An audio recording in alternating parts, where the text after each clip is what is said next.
వినియోగదారుల హక్కులపై చిన్నప్పటి నుంచే అవగాహన అవసరమని జాతీయ వినియోగదారుల హక్కుల కమిషన్ జాతీయ చైర్మన్ డాక్టర్ సాయి రమేష్ గౌడ్ రాచమల్ల అన్నారు. వరంగల్లోని మాసం అలీ ప్రభుత్వ పాఠశాలలో నిర్వహించిన ప్రత్యేక కార్యక్రమంలో ఆయన విద్యార్థులకు వినియోగదారుల హక్కులు బాధ్యతలపై అవగాహన కల్పించారు. వరంగల్ ఎల్బీ నగర్లోని మాసం అలీ ప్రభుత్వ పాఠశాలలో జాతీయ వినియోగదారుల హక్కుల కమిషన్ జాతీయ చైర్మన్ డాక్టర్ సాయి రమేష్ రాచమల్ల ఆధ్వర్యంలో ప్రత్యేక అవగాహన కార్యక్రమం నిర్వహించారు.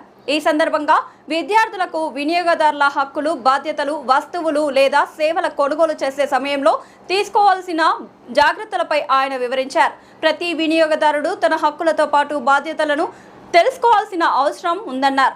ఈ అవగాహన కేవలం పాఠశాల విద్యార్థులకే పరిమితం కాకుండా సమాజంలోని ప్రతి ఒక్కరూ పాటించాల్సిన అంశమని డాక్టర్ సాయి రమేష్ రాచమల్ల పేర్కొన్నారు. అవగాహన ఉన్న వినియోగదారుడే సమాజ అభివృద్ధికి దోహదపడతాడని ఆయన తెలిపారు. ఈ కార్యక్రమంలో పాఠశాల ఉపాధ్యాయులు, విద్యార్థులు పాల్గొన్నారు. ఈ అవగాహన కార్యక్రమం కేవలం ఈ విద్యార్థులకే కాకుండా సొసైటీలో ఉన్న ప్రజలందరూ పాటించాలని, దీనిపై అవగాహన చేసుకోవాలని ఆయన పిలుపునిచ్చారు.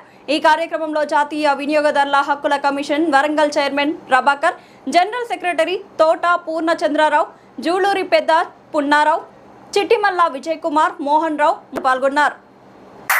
మరి ఈ సందర్భంగా మేరు రాధాకృష్ణ గారు వారిని ఈ సందర్భంగా మాట్లాడాల్సిందిగా ఆహ్వానిస్తున్నాం. Good morning. మనకి ఇంతకుముందు కమలాకర్ సార్ చెప్పాడు, లేచినక నుండి మొదలు పెడితే పడుకునే వరకు కూడా ప్రతి ఒక్కరు కన్జ్యూమరే. మనం బ్రష్ చేసాక నుండి మొదలు పెడితే నైట్ పడుకునే వరకు కూడా కన్జ్యూమరే. కన్జ్యూమర్ అంటే ఏంటంటే మనం ఫుడ్ కానీ, డ్రగ్స్ కానీ, టాబ్లెట్స్ కానీ ఈ ఎక్స్పైరీ డేట్లు వీటి మీద ఉంటాయి. మనం కొనేటప్పుడు ఇవి ఎక్స్పైరీ ఉందా లేదా, స్టాండర్డ్ ఉందా లేదా అనేది చూసుకోవాలి. మనం హోటల్స్కి వెళ్తాం. మనం హోటల్స్కి వెళ్ళినప్పుడు ఏమవుతుందంటే ఫుడ్ అడల్ట్రేషన్ జరుగుతుంది. అది కూడా కన్జ్యూమరే. మనం ప్రతి ఒక్కటి కూడా కొంటున్నామా అంటే ప్రతిదీ బిల్లు ఉండాలి. ప్రతిదీ బిల్లు తీసుకోవాలి. మనం బిల్ తీసుకొని మనకి ఏమైనా నష్టం జరిగినప్పుడు మనము కంప్లైంట్ ఇవ్వడానికి అవకాశాలు ఎక్కువ ఉంటాయి. ఇప్పుడు రైతులు కూడా కొంతమంది ఇప్పుడు సీడ్స్ కొంటున్నారు. సీడ్స్ కొని వాళ్ళు పంట పొలాల్లో ఇప్పుడు మాకు వేయడానికి ఇప్పుడు ఈ సీజన్ అన్నట్టు వాళ్ళు ఏం చేస్తారు, వాళ్ళకి తెలియదు. మనలాంటి వాళ్ళ స్టూడెంట్స్ మనం ఏం చేయాలి, ప్రతి దాని మీద బ్యాచ్ ఉంటుంది, ఎక్స్పైరీ డేటు ఉంటుంది, స్టాండర్డ్ ఉంటుందా ఉండదా, FSSAI ముద్ర ఉంటుందా లేదా అనేది చూసి మనము మన తల్లిదండ్రులకు, పేరెంట్స్కి, సమాజంలో అందరికీ చెప్పే బాధ్యత మన అందరిది. ఇది చక్కగా చెప్పారు. అయితే మనకు తెలిసిన విషయం ఏంటంటే వస్తువే కాదు, సేవ విషయంలో కూడా, అంటే ఒక ఉపాధ్యాయుడిగా కూడా మనం సేవ అందించేటప్పుడు కూడా జాగ్రత్తగా ఉండాలి. సేవ అందించేటప్పుడు కూడా నీతిగా మనం వృత్తి పట్ల నిబద్ధత కలిగి ఉండాలని మనకు వెన్నంటి ఉండి ఎప్పుడు చెప్పేటువంటి కమలాకర్ సార్ గారు నిజంగా ఈ యొక్క కన్స్యూమర్ విషయంలో, వస్తువు యొక్క వినియోగం విషయంలో, అట్లాగే వృత్తి యొక్క వినియోగం విషయంలో ఎప్పుడు కూడా మనకు చాలా విషయాలు చెప్తుంటారు. మరి వారి ద్వారా మనం చాలా విషయాలు నేర్చుకుంటున్నాం. అటు స్టాఫ్ రూమ్ లో కానీ, మీరు విద్యార్థులకు కానీ. రాధాకృష్ణ సార్ గారికి ఒక్కసారి చప్పట్ల ద్వారా హృదయపూర్వక ధన్యవాదాలు తెలియజేసుకున్నాం. ఆ తర్వాత వైస్ చైర్మన్ గారు, వరంగల్ డిస్ట్రిక్ట్ వైస్ చైర్మన్ గారు అయినటువంటి పెద్ద పూర్ణరావు గారిని, తర్వాత జనరల్ సెక్రటరీ, తర్వాత వరంగల్ డిస్ట్రిక్ట్ చైర్మన్ గారు అయినటువంటి గన్నెపల్లి ప్రభాకర్ గారు, వారిని మాట్లాడవలసిందిగా ఆహ్వానిస్తున్నాం. అందరికీ గుడ్ మార్నింగ్. గుడ్ మార్నింగ్, శుభోదయం. మొదట మాకు అనుకోకుండా ఈ అవకాశం, ఇది అవేర్నెస్ ప్రోగ్రాంకు అవకాశం ఇచ్చిన మన స్కూలు యాజమాన్యం గారికి మొదట కృతజ్ఞతలు. ఇది మీకు వచ్చిన అవకాశం కాదు, ముఖ్యంగా మాకు వచ్చిన అవకాశం కూడా మేము అదృష్టంగా మేము అనుకుంటున్నాం. ఎందుకంటే ఇది మేము అనుకోలేదు, మొదలు ఈ ప్రోగ్రామ్ అని అనుకోలేదు. అక్కడి నుంచి వైజాగ్ నుంచి సార్ వచ్చారు, ఫౌండర్స్ వచ్చారు. కనీసం ఒక 2-3 ప్రోగ్రాంలను చేద్దామని అనుకుంటే అనుకోకుండా మాకు వీరు అవకాశం ఇచ్చిండ్రు. కాబట్టి కన్జ్యూమర్ రైట్స్ కమిషన్ ఈ ఒక చట్టం ఉన్నది. మేము ఒక ఆర్గనైజేషన్, పెద్ద సంస్థ, సెంట్రల్ గవర్నమెంట్ నుంచి ఇది మనకు గుర్తింపు పొందిన సంస్థ. ఇది చాలా కార్యక్రమం చేస్తున్నాం. ఇక్కడ కాదు, ప్రతి స్టేట్లో చేస్తున్నాం. వరంగల్ కాకుండా ప్రతి తెలంగాణ, ప్రతి 26 స్టేట్లో మేము ఇది చేస్తున్నాం.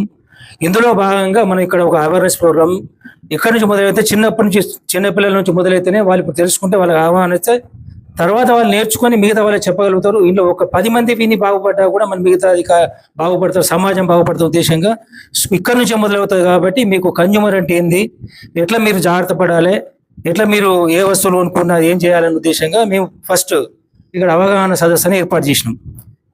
ఇప్పుడు మన ఈసారి చెప్పినట్టు పుట్టక ముందు నుంచి కూడా మనం వినియోగదారులమే, పోయేంత వరకు కూడా వినియోగదారులు. అంటే ఏ వస్తువు అయినా, ఏది కావాలన్నా, ఏ సేవ చేయించుకోవాలన్నా, మనకి ఏది ఉపయోగపడాలన్నా మనం ప్రతి ఒక్కటి కొనుక్కుంటాం. మన దగ్గర ఏది మన సొంత ఉత్పత్తి ఏం లేదు. అంది ఉత్పత్తి అయిన సరుకు దగ్గర నుంచి మన కంపెనీ పోయో, మార్ట్ పోయో, మన స్టోర్ పోయో మనం కొనుక్కుంటాం. ఆ కొనుక్కున్న దానిలో మనకు వస్తువు నాణ్యత లోపమా, లేకపోతే ఎక్స్పైర్డ్ ఉందా, లేకపోతే దాని డేట్ ఏమైనా అయిందా, లేకపోతే సరుకు ఏం బాగలేదా, అవన్నీ మనం ఎప్పుడు చూసుకుంటామంటే మన ఇంటికి వచ్చి చూసుకున్నాక అది ఖరాబ్ అయిందో, లేకపోతే దానివల్ల మనకి ఎఫెక్ట్ జరిగిందో అన్నప్పుడు, అరే దీనివల్ల మనకి ఎఫెక్ట్ అయింది, అరే మనం ఎట్లా దీనికి అని చెప్పి ఉన్నప్పుడు మనం అప్పుడు ఏమంటారు, దీనికి ఎవరితో చెప్తే బాగుందంటే దీనికోసం అని ఒక చట్టం ఉన్నది. ఆ చట్టంనే నేషనల్ కన్జ్యూమర్ రైట్స్ ఏంటంటే మనం ఎట్లా ఉపయోగించుకోవాలి దీన్ని అని చెప్పి మా ద్వారా, అంటే మీరు కూడా డైరెక్ట్ చేసుకోవచ్చు, కానీ మేము ఏం చేస్తున్నాం అంటే మా చట్టం ద్వారా, మా ఆర్గనైజేషన్ ద్వారా వితౌట్ ఒక్క పైసా కూడా ఖర్చు లేకుండా, మీరు భయపడకుండా, జస్ట్ మీరు టెలిఫోన్ ద్వారా చెప్పినా మేము నోట్ చేసుకుంటాం. చిన్న పేపర్ మీద రాసి ఇచ్చినా మేము నోట్ చేసుకుంటాం. దానివల్ల మేము కంప్లైంట్ బుక్ చేస్తాం. ఏ చిన్న అవకాశం మీకు తప్పు జరిగినా, మీ చదువు లోపం కానీ, పుస్తకాలు కానీ, ఏదైనా కొనుక్కున్న వస్తువులు కానీ, స్టోర్ పోయి జరిగినా కానీ, ఇంకా మీరు అన్న టీవీ కానీ ఏదైనా కొనుక్కున్నా, ఏ నాణ్యత లోపమైనా కూడా మనం ప్రశ్నించే అధికారం ఉండదు. ఎందుకంటే ఇప్పుడు ఎట్లయితే స్కూల్ యాజమాన్యం ఎట్లా బయలా ఉన్నదో, ఇప్పుడు వినియోగదారునికి అనేది ఎన్నో రకాల చట్టాలు, ఆ చట్టాల యొక్క కేంద్ర ప్రభుత్వం కానీ, గవర్నమెంట్ కానీ అన్ని మంచిగా రూపొందించినాయి. ఆ రూపొందించిన చట్టాలను మనం వినియోగించుకుంటాము. అందుకని మీ ద్వారా కొంత అవగాహన చేసి దాన్ని వినియోగించుకోవాలి. తప్పకుండా ఆ చట్టాలను ఉపయోగించుకొని మనకు ఏ విధంగా అయితే రాబట్టుకోవాలో, మనకు ఎక్కడైతే అన్యాయం జరిగిందో వాళ్ళకి న్యాయం జరిగేటట్టు మనం పోరాడాలి. దాని విధంగానే మీకు ఒక అవగాహన సదస్సుని ఏర్పాటు చేయడం జరిగింది. ఎక్కడికి పోయినా కూడా వస్తువు పట్ల ఆ వస్తువు బాగలేదని అతను మరి అపరిచితుడిగా మారి ఎవరైతే అలా వ్యవస్థను నాశనం చేస్తున్నారో ఆ వ్యవస్థ పట్ల ఆయన ఫైట్ చేస్తుంటాడు. కాబట్టి మీరు కూడా ఈ యొక్క చక్కటి కార్యక్రమం ఇది, దీన్ని సద్వినియోగం చేసుకోవాలి. మీరు మరి చాలా చక్కటి విషయాలు అతిథులందరూ కూడా చెప్తున్నారు. ఇది మన పాఠశాలకు కలిగినటువంటి అదృష్టం, అది గుర్తుపెట్టుకోవాలి. దీనివల్ల మీరు జ్ఞానవంతులు అవుతున్నారు. కన్జ్యూమర్ అంటే ఏంటి, మరి ఎలా ఉండాలి అనేది చాలా చక్కగా చెప్తున్నారు. ప్రత్యేకంగా డిస్ట్రిక్ట్ చైర్మన్ గారు అయినటువంటి ప్రభాకర్ గౌడ్ సార్ గారికి ఒక్కసారి చప్పట్ల ద్వారా హృదయపూర్వక ధన్యవాదాలు తెలియజేసుకుందాం. ఈరోజు ప్రత్యేక ఆకర్షణ, ఈరోజు మనకందరికి తెలిసిందే, మన చైర్మన్ సార్ గారు వచ్చారు, ఫౌండర్ చైర్మన్ సార్ గారు వచ్చారు, జాతీయ ఫౌండర్ చైర్మన్ గారు. మరి వారి యొక్క ఆశీస్సులు మీరు తప్పనిసరిగా, అవి ఒక మహత్యం కలిగినవి. ప్రత్యేకంగా మీ భవిష్యత్తు ఏదైతే ఉందో ఉన్నత స్థాయి తీసుకుపోవడానికి అవి దోహదం చేస్తాయి. కాబట్టి డాక్టర్ సాయి రమేష్ గౌడ్ గారు ఈ సందర్భంగా మా చిన్నారులకు ఆశీస్సులు అందజేస్తూ మరి వారికి ఒక్కసారి చేతుల పైకెత్తి హృదయపూర్వక ఆహ్వానం వారికి తెలియజేసుకుందాం. సార్ మాట్లాడతారు, విందాం. Good morning childrens. ఇప్పుడు సారాలు చెప్పినవన్నీ కూడా మీకు బాగా అర్థమయ్యాయా? అర్థమయ్యిందా లేదా? మీకు which language comfortable? Telugu, English, Hindi, Marathi, Kannada, A language లో మీకు అర్థమవుతుందో చెప్తే నేను ఏ కంఫర్ట్ అయితే అది ఆ లాంగ్వేజ్ లో. తెలుగు, ఓకే, తెలుగులోనే మాట్లాడుకుందాం అందరం కూడా. అందరికీ తెలుగు వచ్చు కదా కంప్లీట్ గా కూడా. ఈరోజు ఈ ప్రోగ్రామ్ ఇక్కడ ఏర్పాటు చేయడానికి ముఖ్యంగా మనకి ఇక్కడ సహకరించిన కమలాకర్ సార్కి, అదేవిధంగా ఈ యొక్క స్కూల్ యాజమాన్యానికి, మొత్తం అందరికీ కూడా the national consumer rights commission నుంచి ధన్యవాదాలు తెలియపరచుకుంటున్నాం. Thank you very much sir. ఇప్పుడు ఈ కన్జ్యూమర్ రైట్స్ కమిషన్ అంటే ఏంటి, ఇప్పుడు దీని గురించి మీకు ఏం తెలియాలి, ఎలా చెప్పాలి అనేది మీకు ఒక అవగాహన కావాలి కాబట్టి మేము ఇప్పుడు చెప్తున్నాం. ఈ అవగాహన పెంపొందించాలి అనేసి అనుకుంటే మనం లైవ్లీహుడ్లో మనం రెగ్యులర్గా ఏం చేస్తున్నాం, మనం రోజు అన్నం తింటాం, బయటకు వచ్చి రకరకాల స్నాక్స్ కొంటాం, ఇంకా అదే కాకుండా ప్రతిదీ ఈచ్ అండ్ ఎవరీ మనం కొనుక్కుంటూనే వస్తున్నాం కదా. నేను ఒక క్వశ్చన్ అడుగుతాను, దానికి సమాధానం చెప్పండి. ఇక్కడ మనకి పానీపూరి అంటే ఎంతమందికి ఇష్టం? గప్చప్, పానీపూరి ఎవరు చెప్పండి, చేతులు ఎత్తిన పర్లా. నాకు ఇష్టం, నేను చేయెత్తుతున్నా. ఎంతమందికి ఇష్టమో చేతులు ఎత్తండి. పానీపూరి వీళ్ళెవరు చేతులు ఎత్తట్లే. నెక్స్ట్ నూడిల్స్ ఉంటాయి, నూడిల్స్ నూడిల్స్ కూడా నాకు 2 చేతులు ఇష్టం, 2 చేతులు ఎత్తా, నేను 2 ప్లేట్లు తింటా. చాక్లెట్స్ మీరు అబద్ధాలు ఆడుతున్నారు, అసలు అది నిజం చెప్పట్లా మీరు. చాక్లెట్స్ ఎంతమందికి ఇష్టం? వెరీ గుడ్, అది వెరీ గుడ్. అందరం కూడా, ఎందుకంటే ఇవన్నీ మనం రెగ్యులర్ గా మనకి మన జీవితంలో పార్ట్ అయిపోయింది. ఏదైనా సరే అయ్యేసరికి ఓ బర్త్డే అయిందంటే ఒక కేక్ తీసుకురావటం, ఒక ఐస్ క్రీమ్ తింటాం, ఇవన్నీ కూడా మన ఫ్రెండ్స్ అందరం కలిసామంటే చిన్న చిట్ చాట్ చేసుకున్నాము అంటే పానీపూరి తిందాం. ఇక్కడ పానీపూరి అంటారా గుప్చప్ అంటారా? పానీపూరి 2 అంటారు. మొత్తం ఇలాంటివన్నీ కూడా మనం రెగ్యులర్ గా యూజ్ చేస్తున్నాం కదా. యూజ్ చేస్తున్నామంటే ఇందులో ఎంత హైజెనిక్ గా ఉన్నాయి. అదే మీ ఇంట్లో మీ మమ్మీ చేసింది అనుకోండి, ఇంట్లో మీరు ఎంతమంది ఉంటారు? ఓ 5-6 మెంబర్స్ ఉంటారు, అంతే కదా. 5-6 మెంబర్స్ కి మీ మమ్మీ ఎంత చక్కగా చేస్తుంది. చక్కగా చేతులు హ్యాండ్ వాష్ చేసుకుంటారు. హ్యాండ్ వాష్ చేసుకొని వచ్చేసి ఒక మంచి ప్లేట్లో ఫ్లోర్ వేసి మొత్తం అంతా కలిపి చక్కగా పూరీలు చేసి మీకోసం పెడతారు, అంతేనా. మనం చక్కగా తినేస్తాం. తినేసిన తర్వాత మమ్మీ నీకు కరెక్ట్గా చేయడమే రాదు అని అంటాం కదా. అంటమా అనమా? చాలా మంది అదే అంటారు, మీ మమ్మీకి చేయడం రాదనేసే చెప్తారు ఫస్ట్. కానీ ఇదే పానీపూరి మనం బయట తింటే మంచి బాగుంటుంది, మంచి టేస్ట్ ఉంటుంది. అంటే అదొకలాంటి టేస్ట్. అక్కడ ఆడు కూడా మంచి ప్లేసుల్లో పెడతాడు, మంచి హైజెనిక్ గా ఉండే ప్లేసుల్లో, కుళ్ళి కాలువల పక్కనే, మురికి కాలువల పక్కనే, అటు నుంచి మంచి స్మెల్ వస్తూ ఉంటుంటుంది. కరెక్టే కదా. మురికి కాలువల పక్కనే ఉంటాయి ఎక్కువగా ఈ పానీపూరి డబ్బాలన్నీ కూడా. ఆ పానీపూరి డబ్బాల దగ్గరికి వెళ్ళిపోయి ఆడు ఎలాంటి చేతులతో పెడుతున్నాడో, ఆడు ఎక్కడెక్కడ చేతులు పెడుతున్నాడో ఏమో మనకు తెలియదు.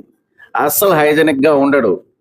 అందులో చేతులు పెడతాడు, ఇందులో చేతులు పెడతాడు, మొత్తం అన్నిటిలో కూడా రకరకాలుగా చేతులు ముంచేసి అదే దీన్ని మళ్ళీ తీసుకొచ్చి ఆ వాటర్లో పెట్టి మనకి ఇస్తాడు. అందుకే మంచి టేస్ట్ వస్తుంది.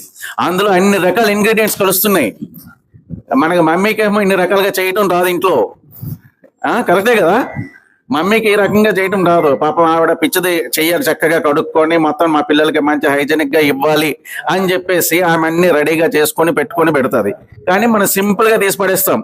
మమ్మీ నీకు రాదు అస్సలు, ఏదే మన డబ్బాలో తింటే సూపర్ ఉంటుంది.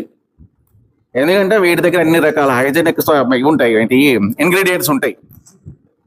నెక్స్ట్ పానీపూరి మమ్మీ చేస్తే 1 కేజీ 1/2 కిలోనే ఎంతో చేస్తుంది. ఎందుకంటే ఇంట్లో ఉంటే ఒక 3-4 మెంబర్స్ ఉంటారు పిల్లలు, అంతే తప్ప. అందుకని ఒక 1/2 కిలో కలిపొద్ది వెంటనే అయిపోతుంది. కానీ ఇలా పానీపూరి డబ్బాలలో ఎంతమంది ఉంటారు మన వరంగల్లో? ప్రతి కుళ్ళి కాలువ దగ్గర, మనకి ఎన్ని కుళ్ళి కాలువలు ఉన్నాయో అన్ని కుళ్ళి కాలువల దగ్గర కూడా ఒక డబ్బా కనిపిస్తుంది, అంతే కదా. చూస్తుంటారు కదా మీరు ఎప్పుడైనా సరే. కాలువల దగ్గర మంచి స్మెల్ వస్తుంది కదా, scented smell, complete scented smell వస్తుంది మీకు. ఆ సెంటెడ్ స్మెల్లో మనకి పానీపూరి మంచి టేస్టీగా ఉంటుంది.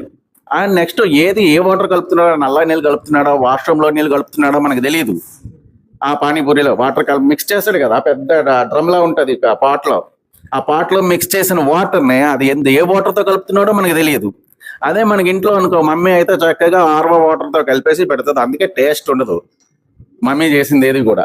ఇది బయట ఇటు చేస్తాడు, ఏ కొళ్ళు కాలువల దగ్గర నుంచి, లేకపోతే ఈ నల్లాలు పనిచేయని నల్లాలు ఉంటాయి, లేకపోతే బాత్రూంలో ఉంటాయి, అలాంటి వాటర్ అన్ని కూడా పట్టేసి చక్కగా అందులో అన్ని రకాల ఇంగ్రీడియంట్స్ అన్ని కలిపేసి మనకి తెచ్చి పెడతారు, ఓకేనా. ఇది మాత్రం మంచి టేస్ట్ వస్తుంది, ఇది అందరికి మంచి టేస్ట్ గా ఉంటది. నెక్స్ట్ ఈ టైప్ లో మమ్మీకి చేయడం రాదు, అది వదిలేసేయండి, మమ్మీని పక్కన పెట్టేయండి ఇంకా, ఓకేనా. ఇలాంటి డబ్బాలు మనకి వరంగల్లో ఎన్ని ఉంటాయి, చాలా ఎక్కువ ఉంటాయి. వాళ్ళకి ఎన్ని చేయాలి వాళ్ళు, ఎందుకంటే ఒక్కొక్కరు ఇంత బ్యాగులతో పెడతారు పానీపూరీలు. వాళ్ళని చేయాలంటే మమ్మీలాగా చేతులతో కలపలేరు అనమాట.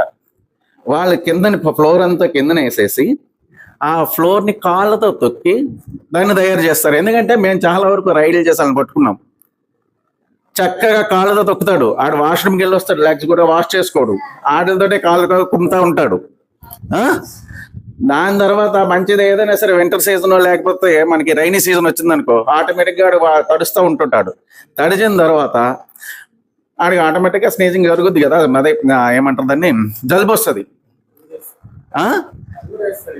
జలుబు వస్తుంది, అది మంచి ఇంగ్రీడియంట్. ఎందుకంటే ఆడు ఇక్కడ తొక్కుతూ ఉంటాడు, గడిగడికి బయటకు వెళ్ళి చిత్తుకొని రాలేడు కదా, ఎక్కడే జస్ట్ ఇలా అంటాడు అందులో పడేస్తాడు. మనకంతా అందులోనే హ్యాపీగా కొమ్మాయి పడేస్తుంటాడు అనమాట. దాంతో మరి కొంచెం టేస్ట్ వస్తుంది. ఇన్ని రకాల ఇంగ్రీడియంట్స్ ఉంటాయి. అదే సమ్మర్ అనుకోండి, సమ్మర్ లో తయారు చేసింది ఎలా ఉంటది, ఆడికి సాల్ట్ వేయాల్సిన పని ఉండదు, ఎందుకంటే చెట్టు వస్తూనే ఉంటుంటది, అలా పడుతూనే ఉంటుంటది. ఇన్ని రకాల ఇంగ్రీడియంట్స్ ఉండటం వల్ల పానీపూరి మంచి టేస్ట్ ఉంటుంది మనకి బయట కొనే ఎప్పుడైనా సరే. ఇక నుంచి మనం అందరం బయట అక్కడే తిందాం. నేను కూడా రోజు వస్తూ ఉంటుంటాను, మీరు అందరూ నాకు అక్కడే కనిపించాలి. ఓకేనా? ఎంతమంది ఇప్పుడు తింటారు పానీపూరి? ఎంతమంది తింటారు? చేతులు ఎత్తండి. ఓకేనా? అయ్యో, నేను ఇప్పిస్తానమ్మా మీ అందరికీ పానీపూరి. ఎవరు రారా? ఓకేనా? అందుకనేసే మనకి ఇంట్లో చేసేదే చక్కగా ఉంటుంది. ఇలాంటి బయట ఏమైనా తిన్నారు అంటే దాని వల్ల ఎన్ని రకాల ఇబ్బందులు వస్తాయి అని అంటే మీకు ఫస్ట్ వచ్చేది డయేరియా. డయేరియా అంటే ఐడియా ఉందా? ఏకదమ్గా మోషన్స్ అవుతాయి, వామిటింగ్స్ అవుతాయి. దానివల్ల ప్రాణాలు కూడా కోల్పోయే పరిస్థితులు ఏర్పడతాయి. అందుకని చెప్పేసి హైజెనిక్ కానీ ఫుడ్ ఏది కూడా, రోడ్ సైడ్ అమ్మే ఫుడ్ ఏది కూడా తీసుకోవద్దు. ఇంట్లో ఏమైనా తినాలనుకుంటే మమ్మీతో చెప్పండి, చేసి పెడుతుంది, అది చాలా బాగుంటుంది. ఓకేనా? నెక్స్ట్ మనకి ఇంకా బాగా ఇష్టమైంది నూడిల్స్. Very good. నూడిల్స్. అసలు నూడిల్స్ దేంతో తయారు చేస్తారు? Very good. ఎవరమ్మా? మైదా. ఈ మైదా ఎలా తయారవుతుంది? దీన్ని మన ఏషియన్ కంట్రీస్లో బ్యాన్ చేయడం జరిగింది. కానీ బ్యాన్ చేసిన ఐటమ్ని మన యొక్క ఇండియాలో విచ్చలవిడిగా ఎక్కడంటే అక్కడ దొరుకుద్ది ఈ మైదా అనేది. ఎందుకంటే ప్రతి దీంట్లో కూడా ఈ మైదాని మనం వాడతాం. ఇదే మైదా చైనాలో అయితే ఎవరైనా యూజ్ చేస్తే వాళ్ళని జైల్లో పెడతారు. చైనా కాదు, జపాన్ కాదు, ఏమైనా మనకి ఏషియన్ కంట్రీస్ ఎక్కడైనా సరే అది మనకి బ్యాన్ చేసిన ఐటమ్ అది. కానీ ఆ మైదా అనే ఐటమ్ని మనం ఈజీగా ఇక్కడ ప్రతి దగ్గర కూడా యూజ్ చేస్తాం. ఆ మైదా యూజ్ చేయటం వల్ల ఎన్ని రకాల ప్రాబ్లమ్స్ వస్తున్నాయో తెలుసా మీకు? తెలుసా ఎన్ని రకాల ప్రాబ్లమ్స్ వస్తాయి మైదా తినటం వల్ల? మనం మైసూర్ బొండా తింటాం, అది దేంతో చేస్తారు చెప్పాలి? మైదా. గట్టిగా చెప్పమ్మా. టిఫిన్ తిన్నావా ఈరోజు? టిఫిన్ తింటే గట్టిగా మాట్లాడాలి. బొండా తిన్నావా? ఇప్పుడు మనకి ఈ మైదాతో చేసిన ఫుడ్ వల్ల మనకి చాలా రకాల ప్రాబ్లమ్స్ వస్తాయి. ఎందుకంటే ఫస్ట్ అది మన లివర్ మీద పనిచేస్తుంది. లివర్ ఏం వర్క్ చేస్తుంది? మన బాడీలో ఉండే లివర్ ఏం వర్క్ చేస్తుంది? ఇక్కడ బయాలజీ అన్ని ఫోటోలు గట్రా బాగా పెట్టారు, చాలా చూశాను నేను. చాలా మంచిగా ఇవి చేశారు, కొటేషన్స్ అన్ని కూడాను చాలా బాగా చేశారు. స్టూడెంట్స్ మీరు చేశారా లేకపోతే మీకు సీనియర్స్ చేశారో మరి నాకు తెలియదు, కానీ సీనియర్స్ చేశారు. Very good. ఇన్ని రకాలుగా ఉన్నాయి. మైదా సారీ మనకి లివర్ ఏం పని చేస్తుంది? మీకు ఆల్రెడీ మీకు స్కూల్లో మీ టీచర్స్ అన్నీ చెప్తూనే ఉంటుంటారు కదా, చెప్తున్నారా లేరా? మీకు బయాలజీ సార్ వచ్చి చెప్తారు మొత్తం అసలు మీకు లివర్ ఏం పని చేస్తుంది, లంగ్స్ ఏం పని చేస్తాయి, నోజ్ ఏం పని చేస్తుంది, స్కిన్ ఎలా పని చేస్తుంది, అన్నీ కూడా చెప్తున్నారు కదా. మరి లివర్ ఏం వర్క్ చేస్తుంది చెప్పట్లేదు నాకు. చెప్పండి, లివర్ ఏం వర్క్ చేస్తుంది? మీరు తినేదంతా కూడా డైజెస్ట్ చేస్తుంది. మీరేం తింటున్నారో అంటే మన లివర్ ఎలా వర్క్ చేస్తుంది అంటే ఒక మిషన్ అనమాట అది. ఆ మిషన్ ఏం చేస్తుంది? మనం తినేదాన్ని అంతా కూడా గ్రైండ్ చేస్తూ మొత్తం అంతా కూడా మనకి బాడీలో కావాల్సిన బలాన్ని ఇస్తూ ఉంటుంటుంది. అలాంటి లివర్ని పాడు చేస్తుంది ఈ మైదా. అంటే మనం రెగ్యులర్గా అనుకుంటాం తాగిన వాళ్ళకే క్యాన్సర్ వస్తుంది, సిగరెట్ తాగిన వాళ్ళకే రకరకాల క్యాన్సర్లు వస్తున్నాయి, లేకపోతే మందు తాగేటోళ్ళకే సిరోసిస్ లివర్ అని చెప్పేసి ఇలాంటి క్యాన్సర్స్ అన్నీ వస్తున్నాయి కదా అని అనుకుంటాం. కానీ ఏ పాపం తెలియని చిన్న పిల్లలకు కూడా క్యాన్సర్స్ వస్తున్నాయి ఈ టైంలో. వాళ్ళు ఏం హ్యాబిట్స్ ఉంటాయి వాళ్ళకి? వాళ్ళు మందు తాగుతారా, సిగరెట్ తాగుతారా, లేకపోతే గుట్కాలు వేస్తారా, కైనీలు వేస్తారా, ఏం వేసుకోరు కదా. వాళ్ళకి ఎందుకు వస్తున్నాయి ఈ క్యాన్సర్ అనేది? ఇది ఒక పెద్ద మహమ్మారి. ఇలాంటి క్యాన్సర్ రావడానికి కారణం మెయిన్ ఇలాంటి పదార్థాలు. మనం నిత్యం వాడే ప్లాస్టిక్ మీరు అందరూ వాడుతున్నారా ప్లాస్టిక్? వాడుతున్నావా? ఏ విధంగా వాడుతున్నావు చెప్పమ్మా. ఇంకా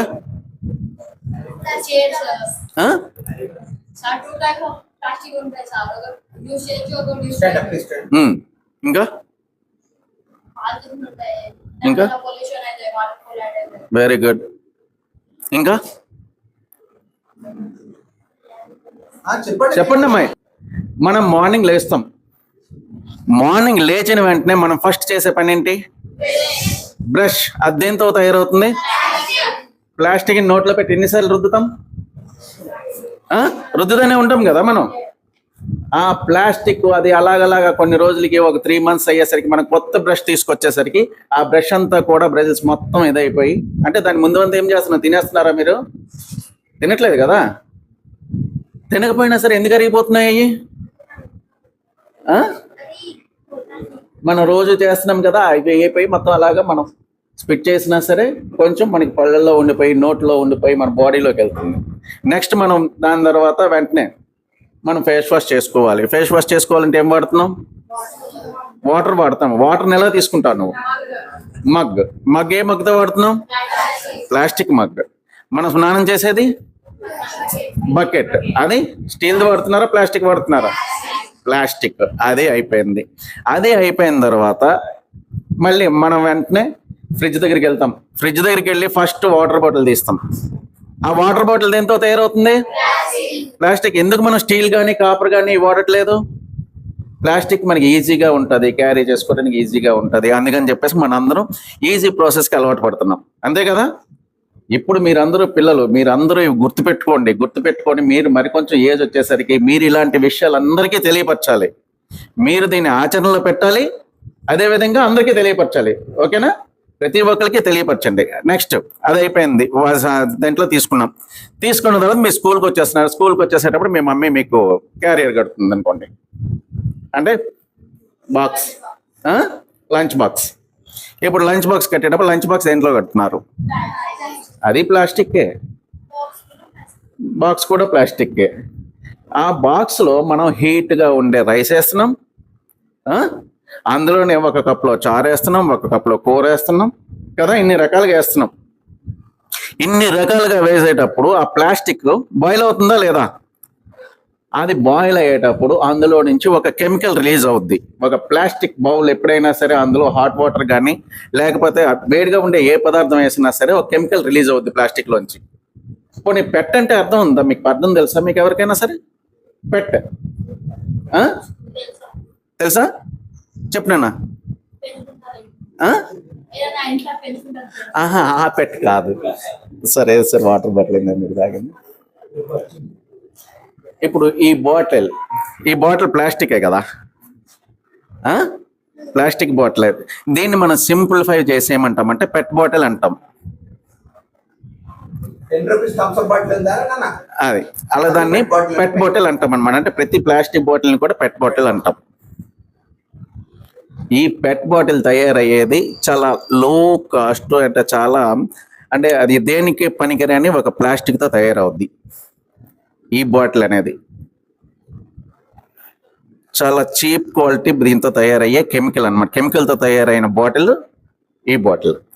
ఈ బాటిల్ని మనం ఇలాగ కూల్లో ఉంచుకొని తాగినంత వరకు మనం హెల్తీగానే ఉంటాం, ఇలా ఉన్నంత వరకు కూడా. ఇది పొరపాటుని మనం జస్ట్ బయట ఎండలో పెట్టి ఒక హాఫ్ అన్ అవర్ నుంచి 1 అవర్ దీన్ని ఎండలో పెట్టి అటు నుంచి వచ్చి మళ్ళీ దీన్ని తాగామనుకోండి, తాగితే ఇందులో ఒక క్యాన్సర్ కారకం అయిన ఒక బ్యాక్టీరియా రిలీజ్ అవుద్ది. ఈ పెట్ బాటిల్లోంచి వచ్చి ఒక బ్యాక్టీరియా ఇందులో మనం తాగే వాటర్లో కలుస్తుంది. డయాక్సిన్ అనే ఒక బ్యాక్టీరియా, అది ఆ బ్యాక్టీరియా ఈ పెట్ బాటిల్ నుంచి వచ్చి మనం తాగే వాటర్లో కలుస్తుంది. ఆ వాటర్ని మనకు తెలియదు కదా, ఇది మన దగ్గర, మన బాటిల్ మన ఇంట్లోనే ఉంటుంది, మనమే రోజు తాగుతూ ఉంటుంటాం. ఇంకెవరు బయటలో ఎవరు తాగరు కాబట్టి మనం రెగ్యులర్గా యూజ్ చేస్తాం, తాగుతూ ఉంటుంటాం. తాగుతూ ఉండడం వల్ల దీన్ని హీట్ అయిన వెంటనే ఈ హీట్ వల్ల ఇందులో ఉండే డయాక్సిన్ అనే విష పదార్థం మనం తాగే వాటర్లో కలిసి ఆ వాటర్ అంతా కూడా మన బాడీలోకి వెళ్ళి మన యొక్క ఆర్గాన్స్ మీద పనిచేసి మన యొక్క ఆర్గాన్స్ని వేగంగా డామేజ్ చేసి మనకి రకరకాల క్యాన్సర్స్ రావడానికి కారణం అవుతున్నాయి. ఇవన్నీ మీకు ఎందుకు చెప్తున్నానంటే, ఈ రోజు నుంచి మీరు ఇలాంటివన్నీ కూడా అవాయిడ్ చేసి చక్కగా ఇంట్లో మంచిగా గాజు బాటిల్స్ మీరు క్యారీ చేయలేరు. ఎందుకంటే మీ చేతులు జారిపోవటం ఇవన్నీ జరిగి కిందన పడిపోయి మరి కొంచెం ఇదయ్యి దానివల్ల మీకు అజాడస్ వస్తుంది. అంటే ఏమైనా హానికరమైన పెంకులు మీ కాళ్ళకు గుచ్చుకొని మీకు రకరకాలుగా ప్రాబ్లం అవుతుంది. అందుకనే మీరు అవి కాకుండా మ్యాక్సిమం యూజ్ చేయాలని అనుకుంటే స్టీల్ బాటిల్స్ లేదా కాపర్ బాటిల్స్ ఇలాంటివన్నీ కూడా యూజ్ చేసుకోండి. ఓకేనా? యూజ్ చేస్తారా చేయరా? నిద్ర వస్తున్నట్టుంది అందరికన్నా కదా. ఒక గేమ్ ఆడదాం మనందరం. సరే మళ్ళీ మాట్లాడుకుందాం. ఒక 2 minutes 1 minute గ్యాప్ ఇచ్చి చిన్న గేమ్ ఆడుకుందాం. ఓకే? సరే అందరూ చూడండి. మొత్తం అందరూ పెట్టారు కదా, నాకు అందరూ కనిపిస్తున్నారా? ఓకే, నాకు కనిపిస్తున్నారు. నాకు కదా ఎవరు రాలా. సరే రెడీ, స్టార్ట్. 1 ఎవరు లెక్క పెట్టేస్తున్నారు నాకంటే ముందు.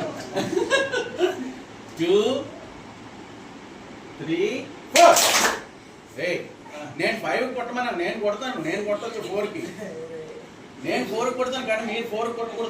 రోజు బ్రష్ చేస్తాం కానీ మన పళ్ళు తెల్లగా ఉండవు. కానీ అందులో ఏ హీరోయిన్ బ్రష్ చేస్తూ ఉంటుంటది, పళ్ళు మాత్రం తెల్లగా కనిపిస్తాయి.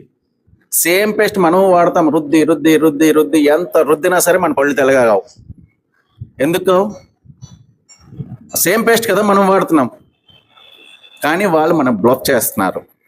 అక్కడికి వచ్చేసరికి అంటే మీకు ఆల్రెడీ అందరికీ మొబైల్స్ ఎలా యూజ్ చేయడం తెలుసు కదా, అందులో ఫిల్టర్స్ పెట్టుకుంటారు, ఈ రకరకాలుగా ఇచ్చేసుకొని మా పేస్ట్లో మొత్తం మసాలాలు అన్నీ ఉన్నాయి. బిర్యానీలు కూడా వేసుకోవచ్చు డైరెక్ట్ పేస్ట్. నా మొబైల్ ఏది అక్కడ ఉన్నా.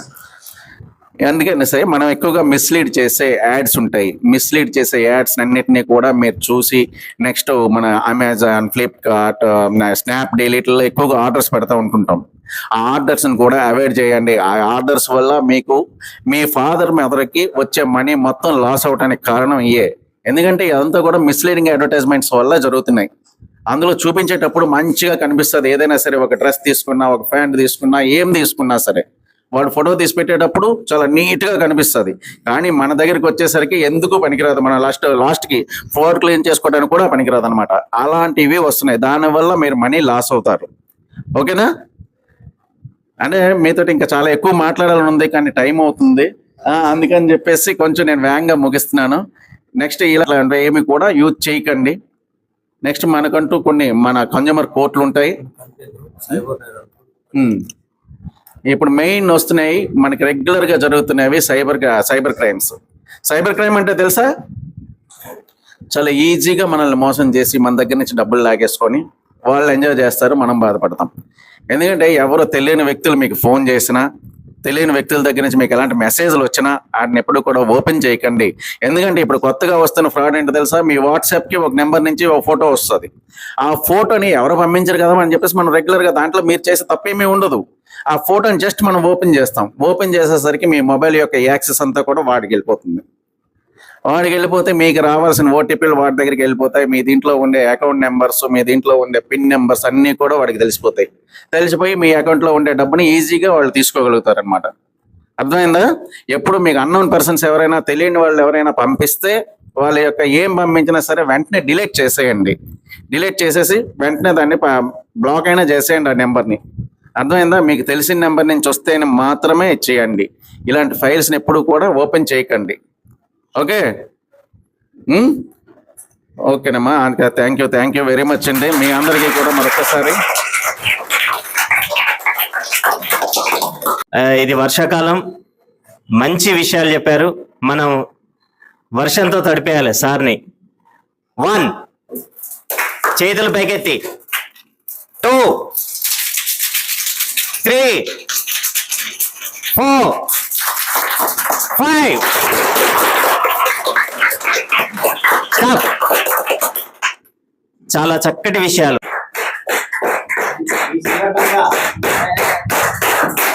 డాక్టర్ సాయి రమేష్ గౌడ్ గారికి జరుగుతున్నటువంటి అద్భుతమైనటువంటి ఆత్మీయమైనటువంటి సత్కారం.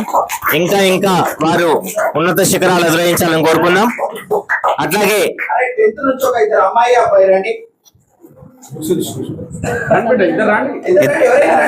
సమీర్ సనా రండి. సాంప్రదాయం సార్కి మరి అటు సన్మానంతో పాటు వారు చేస్తున్నటువంటి సేవలు నిర్వచింపలేనివి. చెలుడుకో నూలు పోగుల వారికి వారి యొక్క అమూల్య సమయాన్ని వెచ్చించుకొని మన పాఠశాలకు విచ్చేసినందుకు అతిథి దేవోభవ అంటాం. అట్లాగే జిష్మల్లి ప్రభాకర్ గారిని సన్మానాసనాలు కూర్చోవలసిందిగా చైర్మన్ గారు అయినటువంటి గన్నెపల్లి ప్రభాకర్ గారికి జరుగుతున్నటువంటి వారి యొక్క మరిన్ని సేవలు అందజేయాలని మనస్ఫూర్తిగా కోరుకుందాం. అట్లాగే మన మీడియా అమర్ మునిగంటి గారికి ధన్యవాదాలు తెలియజేస్తూ వారిని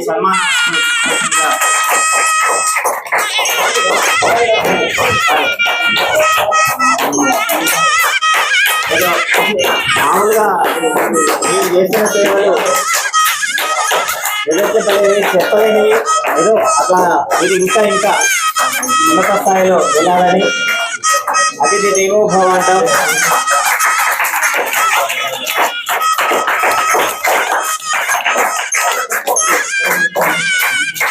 ధన్యవాదాలు సార్. మరి ధన్యవాదాలు సార్. Okay sir.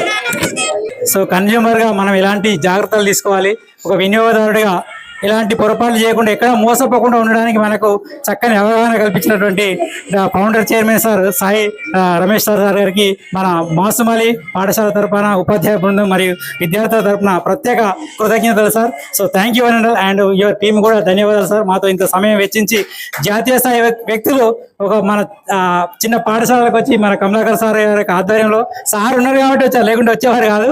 సో సార్కు ఉన్న పరిచయాలు అలాంటివి. So thank you sir. So అందరికీ కూడా మరొకసారి పాఠశాల పక్షాన హృదయపూర్వక ధన్యవాదాలు సార్. థ్యాంక్ యూ అన్నారు. సో M1 TV వారికి కూడా ధన్యవాదాలు సార్. చాలా తక్కువ ఇంతసారి మాతో సమయం వెచ్చించి మా ప్రోగ్రామ్ అంతా రికార్డ్ చేస్తున్నందుకు ధన్యవాదాలు సార్. సో థ్యాంక్ యూ నాన్న.